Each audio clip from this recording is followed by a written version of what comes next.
Bombers de la Generalitat estem treballant des de les 10 del matí en un incendi a la zona fronterera entre Catalunya i França, entre Cervera i Portbou. Des de les 10 del matí, que els bombers francesos han demanat ajuda o col·laboració per atendre un incendi que estava afectant la població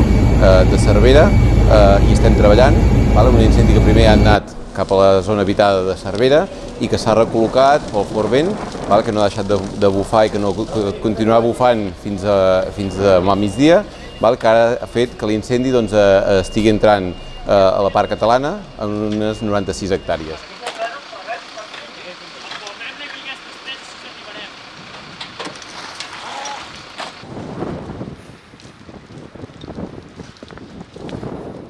Treballem intensament a les properes hores per intentar estabilitzar el que seria tot el perímetre cap a la banda catalana perquè no afecti ni més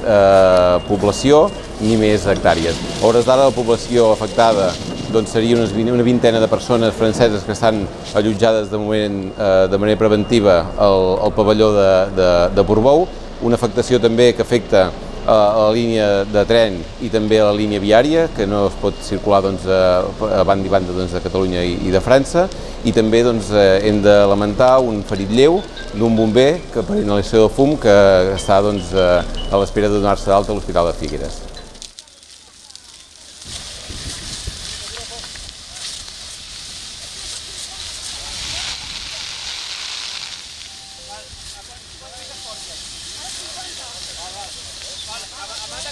Per aquí sota és important. Des d'aquí ja està fent el vessament cap amunt. Per tant, això que pot tirar avall i és el que es pot...